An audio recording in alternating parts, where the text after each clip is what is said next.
अस्सलाम वालेकुम dear learners, I hope you will be fine. आप देख रहे हैं मेरे YouTube channel Nafees teaching. Today we discuss about states of matter. आज हम बात करेंगे मैटर की स्टेट्स पे कि वो कितनी मैटर्स की स्टेट्स हैं और वो एक दूसरे से किस तरह डिफरेंट हैं, उनके मॉलिक्यूल्स किस तरह वेरी करते हैं। First I explain matter, any thing that have mass and occupy space. कोई भी चीज़ जो जगह भी घेरे और मैस भी रखती हो वो मैटर कहलाती है। फर्दर हम डिस्कस करते हैं इसकी स्टेट्स को। इसकी 4 स्टेट्स हैं: solid, liquid, gas and plasma. First I explain solid. जैसे कि आप पिक में देख रहे हैं कि इसके मॉलिक्यूल्स जो हैं वो अरेंजमेंट में होते हैं और एक दूसरे के बहुत क्लोज होते हैं। इनके दरमियान इंटरमॉलिकुलर फोर्सेस जो हैं वो ज़्यादा होती हैं। देन हम बात करते हैं लिक्विड की। लिक्विड जो है वो एज़ कम्पेयर टू सॉलिड, इनके मॉलिक्यूल्स के दरमियान इंटरमॉलिकुलर फोर्सेस जो हैं वो कम होती हैं और ये ईज़िली किसी भी बर्तन की शक्ल अख्तियार कर लेते हैं। Then I explain gas. Gas जो है वो एज़ कम्पेयर टू सॉलिड और लिक्विड, इसके पार्टिकल्स जो है वो एक दूसरे से दूर होते हैं। इनके दरमियान इंटरमॉलिकुलर फोर्सेज जो है वो तकरीबन ना होने के बराबर होती हैं। देन प्लाज्मा है। प्लाज्मा ये कि जब पार्टिकल्स जो है अपने इलेक्ट्रॉन्स खो देते हैं तो वो प्लाज्मा की शक्ल अख्तियार कर लेते हैं और प्लाज्मा जो है वो बहुत हीटेड होते हैं। इसका टेम्परेचर जो है बहुत हाई होता है। Then I explain 4 states. First of all आप शेप में देखेंगे सॉलिड जो है वो किस तरह उसके मॉलिक्यूल्स की अरेंजमेंट है।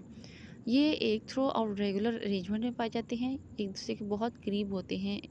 जैसे कि हम ये कह सकते हैं कि एक दूसरे के साथ जुड़े होते हैं, बहुत क्लोजली बाउंडेड होते हैं। इनके अंदर इंटरमोलिकुलर फोर्सेज जो है वो बहुत स्ट्रॉन्ग होती हैं। वही इंटरमोलिकुलर फोर्सेज जो है वो इनको आपस में जोड़े रखती हैं। ये अपनी ही जगह पे एक स्पेसिफिक लिमिट के अंदर ही वाइब्रेट करते हैं, जस्ट मूव नहीं कर सकते, एक दूसरे को छोड़ नहीं सकते। अपनी ही जगह पे ये वाइब्रेट कर सकते हैं जस्ट। इनके दरमियान इंटरमोलिकुलर फोर्सेस स्ट्रॉन्ग होती हैं और इनकी जो शेप है वो डेफिनेट होती है, वो ये सॉलिड शेप में होती हैं।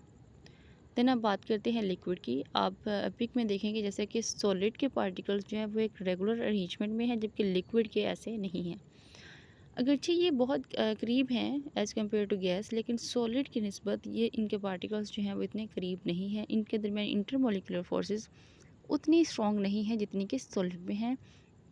इसीलिए ये किसी भी बर्तन की, अब अगर आप इसको टब में डालेंगे तो वो उसकी शक्ल अख्तियार कर लेंगे, अगर ग्लास में डालेंगे तो वो उसकी शक्ल अख्तियार कर लेंगे। जैसे कि हम मिल्क जो है वो अगर हम ग्लास में डालें तो वो ग्लास की शक्ल अख्तियार कर लेता है, जग में डालें तो जग की शक्ल अख्तियार कर लेता है। इसी तरह वाटर जो है वो भी इसी तरह इसी कैटेगरी में फ़ॉल करता है और ऑयल्स वगैरह हमारे जो हैं वो भी ये सारे लिक्विड स्टेट में फ़ॉल करते हैं। देन हम डिस्कस करते हैं गैस को। गैस के पार्टिकल्स जो है वो एज़ कम्पेयर टू सॉलिड और लिक्विड बहुत दूर दूर होते हैं। इनके दरमियान इंटरमॉलिकुलर फोर्सेस तकरीबन ना होने के बराबर होती हैं। ये ईज़िली कहीं भी घूमते हैं। अगर हम इसको गैस को किसी रूम वगैरह में स्प्रे करते हैं तो वो पूरे रूम में फैल जाएगी। ये एक दूसरे के साथ बाउंडेड नहीं होती। इसी तरह ये प्लाज्मा जो है ये बहुत इसमें जो टेम्परेचर जो है वो बहुत हाई होता है और एटम्स जो हैं वो अपने इलेक्ट्रॉन खो देते हैं इसमें। देन हम इसकी कुछ डिफरेंसेस देखते हैं। इस तरह के सॉलिड जो है उसकी डेफिनेट शेप होती है, वो सॉलिड फॉर्म में होते हैं, उनके पार्टिकल्स बहुत करीब करीब होते हैं। वो उनको तोड़ना इतना आसान नहीं होता, वो उनकी डेफिनेट शेप होती है। लिक्विड की जबकि इसकी डेफिनेट शेप नहीं होती, आप इसको जिस चीज़ में डालेंगे ये उसी की शक्ल अख्तियार कर लेता है। और गैस जो है उसकी भी डेफिनेट शेप कोई नहीं होती। सॉलिड जो है वो उसका वॉल्यूम होता है स्पेसिफिक, जबकि लिक्विड का इसका भी स्पेसिफिक वॉल्यूम होता है। जो गैस है उसका स्पेसिफिक वॉल्यूम नहीं होता कोई भी। सॉलिड जो है वो उसका मास भी होता है, लिक्विड का भी होता है और गैस जो है उसका भी होता है। देन हम बात करते हैं इनके पार्टिकल्स की। सॉलिड के पार्टिकल्स जो हैं वो क्लोजली बाउंडेड होती हैं, क्लोज पार्टिकल्स इसके होते हैं। लिक्विड जो है वो भी क्लोज पार्टिकल्स होते हैं, लेकिन एज़ कम्पेयर टू सॉलिड ये कम क्लोज होते हैं। जबकि गैस के पार्टिकल्स जो हैं वो फार अपार्ट होते हैं। अब हम बात करते हैं एनर्जी की। तो सॉलिड में काइनेटिक एनर्जी होती है, लिक्विड में भी काइनेटिक एनर्जी होती है और गैस में भी काइनेटिक एनर्जी होती है। नीचे ये कुछ शेप्स दी गई हैं। ये देखिए, ये सॉलिड की शेप्स जो हैं इसमें भी इनके पार्टिकल्स के साथ बहुत ये करीब करीब हैं, ये सॉलिड फॉर्म में है। ये लिक्विड है, वाटर वगैरह। देन ये गैस है, गैस के पार्टिकल्स फ्रीली मूव कर रहे हैं।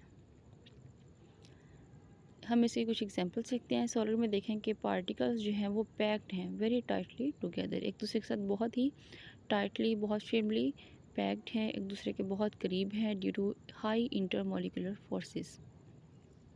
लिक्विड जो है ये देखें जग वगैरह में है लिक्विड, और ये मिल्क वगैरह की शेप दी है, कप में दी है। अब जिस बर्तन में आप इसको डालेंगे ये उसी की शक्ल अख्तियार कर लेते हैं।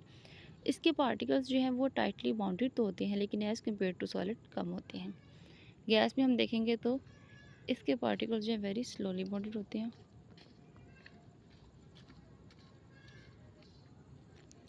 देन हम डिस्कस करते हैं प्लाज्मा को। Particles can not be held in common containers. इसके पार्टिकल्स जो हैं वो कॉमन कंटेनर्स में नहीं रखे जा सकते।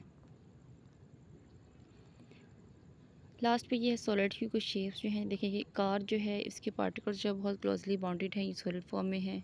ये एक स्टोन टाइप है, फिर ये ब्लॉक्स टाइप्स हैं, ये सारे सॉलिड की एग्जांपल्स हैं।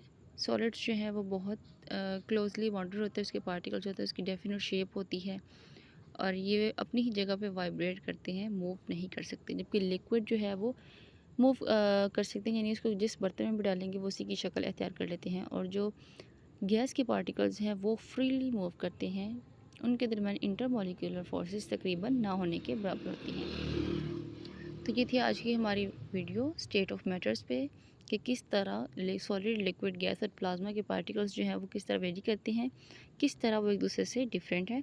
तो अगर आपको मेरी वीडियो अच्छी लगी हो तो उसको लाइक करें, शेयर करें और चैनल को सब्सक्राइब कर दें। थैंक यू, अल्लाह हाफिज़।